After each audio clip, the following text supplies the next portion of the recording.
Hey everyone, welcome to this week's podcast. I am Chad Owen, the Annuity Sales Coach and the most famous, most awesome, most wonderful Boy Wonder next to me. What are we talking about today, Boy Wonder?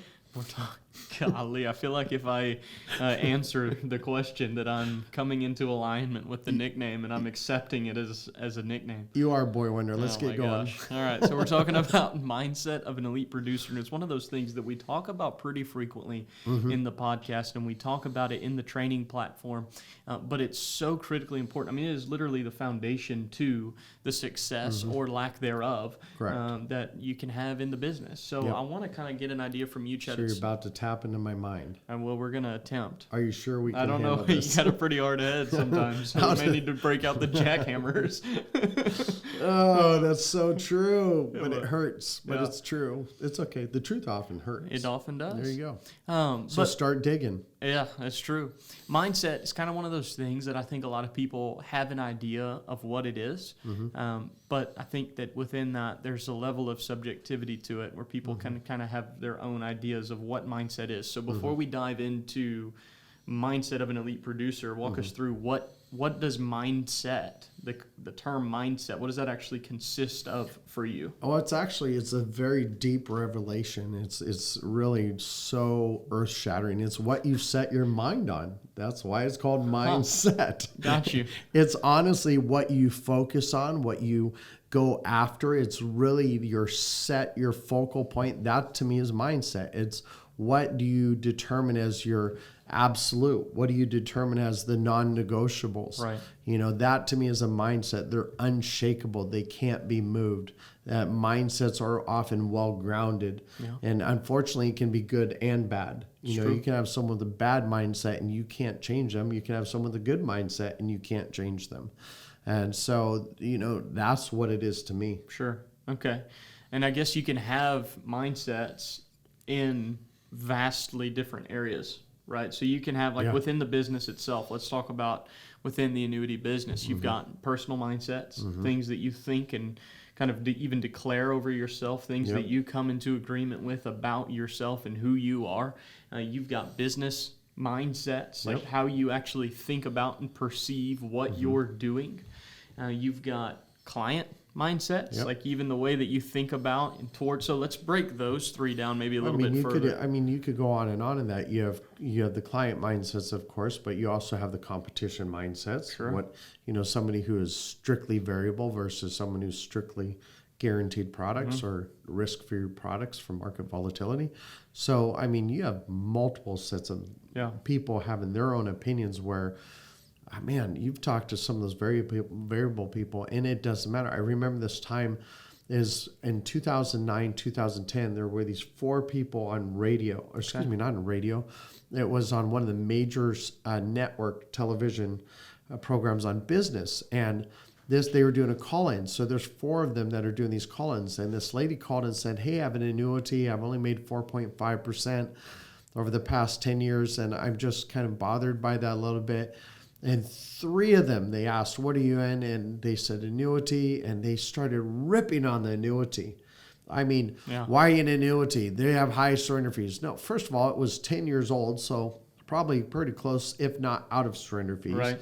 Number two, they made 4.5%. They didn't even know what type of annuity, so they didn't even ask that. They just heard the word annuity, and they started ripping it. And then one guy says, well, I don't know about you, but if I would have earned 4.5% after the last 10 years with this big drop, I might want to get into one of those. You would have thought he was the devil, man. The other three people looked at him like he just kicked the puppy, man. Oh, and my it's gosh. But his logic was there, and their mindset, it doesn't matter logically, she made 4.5%. Where if you took from 2000 to where that was 2010, that would have been a phenomenal return. Sure. Yeah. But they just sat. They ate it up. Yeah. Interesting. Okay. So we have obviously established vastly different types of mindsets, and you have them in all different areas. Yep. I want to know, for you, get into your own head about yourself. Personal mindset. What does that look like for you? Like, what are the things that you actually say over you? What are the things that you actually believe about yourself? Well, in regard to business? My mindset, really comes into knowing what you're studying, knowing the product inside and out, and continuing to study it till you understand it. Not just what the marketer told me, not what the insurance company told me, my factual information of what I researched. Because I found over the years, marketers have been wrong, insurance companies have been wrong, I've been wrong. Everybody is wrong at some point or another. So anytime I hear information, I need to know myself that this is how it works, this is what it does, this is how it's designed. Then I need to have the literature that backs up what I believe. Because my opinion means nothing. Is it backed up factually in court? So I look at the disclosures, I look at the product brochures, I look at the illustrations, I look at everything to make sure it's exactly. So my mindset is when I go into that appointment, I'm one of the most educated people out there in this industry to make sure I know all the different products that are available, that there's no one out there that's going to know the product knowledge the way I know it. And I feel confident that it's not arrogance. There's a lot of work that needs to be done to be able to make that statement. So in that regard, it's all centered around expertise. Yes. Now, what would you say for business mindset? I mean, you have the way that yours is set up. It's LLC, the way that you run your business. That's how it is, even as a producer. It's all through an LLC. So give me an idea of what the mindset looks like in regard to that aspect of it. Well, so when I decided to start this company over 17 years ago, I was really set on never having employees. Now, I eventually, as of a little over 4 years ago, I hired an executive assistant, and she takes care of the financial side of things for all the companies, but she doesn't do any calls. She doesn't do any follow-up. She does put my kits together now. Let's see what else she does. She makes sure I make sure I have product brochures, make sure when I print the application myself, because every application, no matter what company it is, I line up application, suitability form, disclosures, transfer forms, and then replacement. So every T is crossed and every I is dotted every time. So that way, when she goes to make copies of them, when I'm in an appointment, I know exactly what's coming next. Application, suitability form, disclosures, transfer forms, replacement. But I've determined, even to this day, because I have people ask me consistently, I mean, some of these guys are relentless. Well, if you come with us, we'll help you with back office support. I don't need back office support. I can manage my own business. Now, I have sub-agents now that work with us through Retirement Relays Financial. And of course, we have back office support for them now. But myself, I don't need back office support. The other thing you look at as well is I don't want anybody making my calls. I'm paying $300 to $350 a lead for these things. I don't want anybody trying to get that appointment because her number one objective is getting the appointment. Not mine is finding out, can I help them? Is there a problem? Do I have a solution? So the business mindset is I will still and always will be in my own personal business a one-man show. And that's just because I know nobody's going to take care of my baby better than I am. It's true. Other companies, that's fine. I'll have full support teams, offices, people that take care of the office, people that do the finances. But with my personal business, I want to be the one taking care of it. There's an interesting concept that I've observed in talking with, literally hundreds and hundreds of agents around the country I've had opportunity to talk with. And I've found that those who actually consider what they do to be a business are the ones who, one, invest in what they're doing, whether that be through training or leads or marketing or branding. You actually have to put in something to get it back? Exactly. And those that have the mindset of essentially being an employee of an insurance company, a salesman for an insurance company, are the ones who are the penny pinchers that don't want to spend a dime more than they absolutely have to. They want all their stuff to be as free as it can possibly be. Do you know I still have guys right now that will give up half their commission so the other person pays for their leads?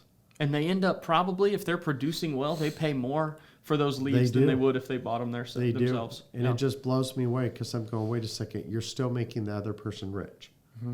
Because you don't want to take the responsibility out. Once again, it's a mindset. You have to put out money to get money. That's just what it comes down to. I mean, even if you go to Las Vegas and you pull the slot machine arm, you had to put the coin in there. If you win the lottery, you had to pay for the ticket. And I assure you, living in Vegas for 4 years, I know way more people put money into those machines than they paid out. Yeah. Those casinos are usually paid within 30 days of the casino opening in full. Yeah. Now, I don't know what it is now because I was back from 1992, mid-1992 to 96. So, but I don't know what it is nowadays. But then the casinos were paid for in 30 days. Yeah. That wasn't from winners.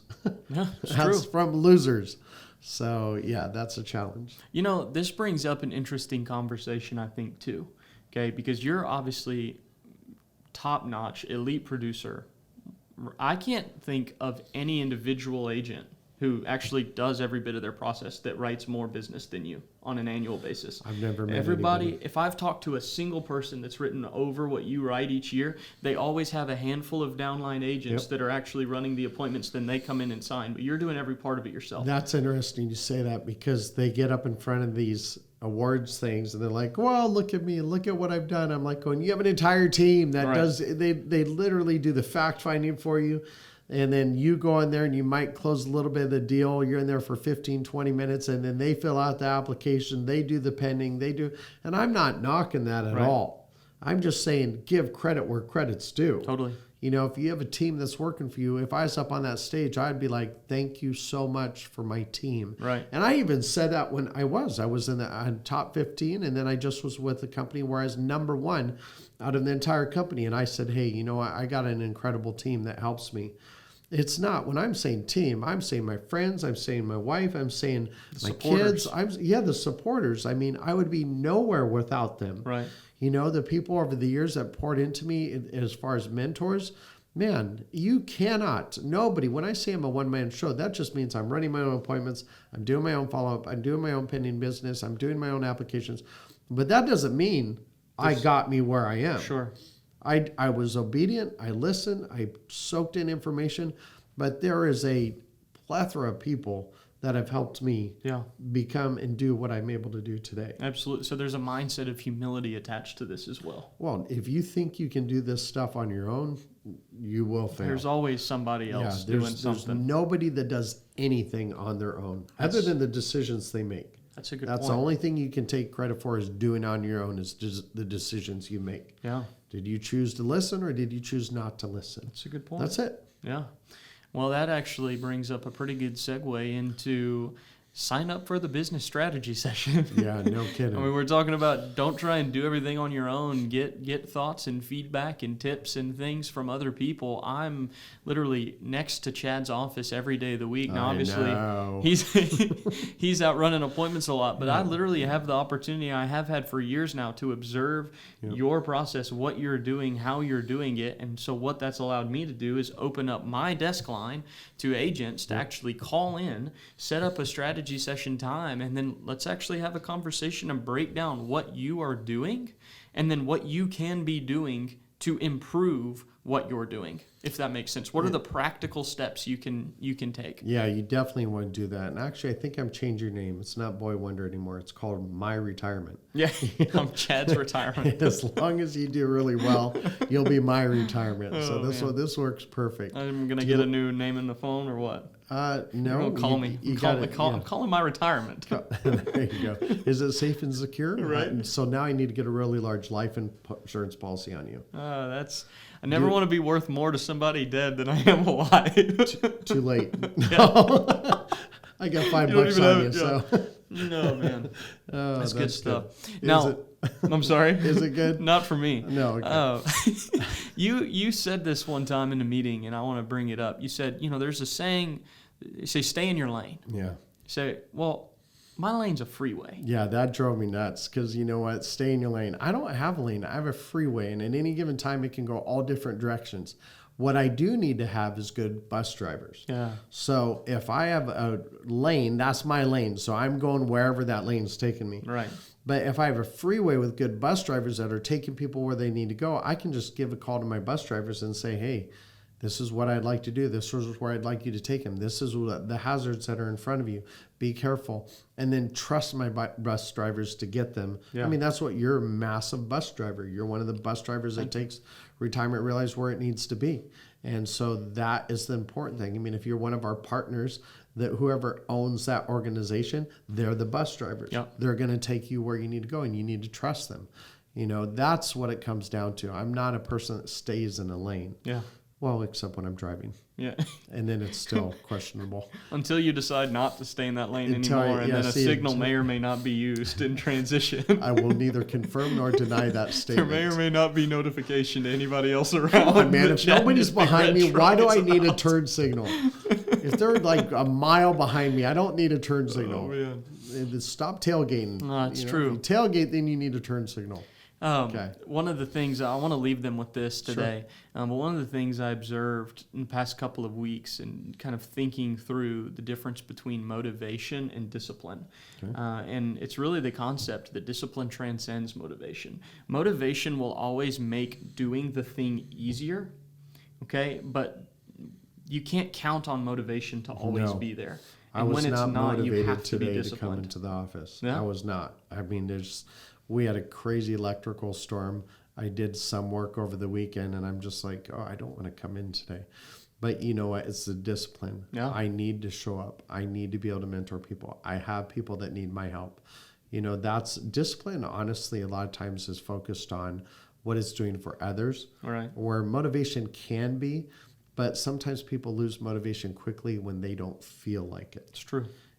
But when you're disciplined, you're like, hey, I need to because of this. It's attached to self-control. Yeah, Yeah. I would say that's a good way to put Whereas it. That's motivation is attached to just the feelings, Yeah. the feelings of things, which again they will make Feeling, things yeah. easier when you have it, Yeah, but you correct. can't count on them to always be there. And feelings can be great, but they're horrible when it gets tough. Feelings are not good to tell you what to do. Yeah. Absolutely not. Well, that's true. Well, I hope this helps you guys. Of course, we want you to do very, very well, and we want you to be focused on what you need to have done and to get to where you need to be. So, once again, happy selling.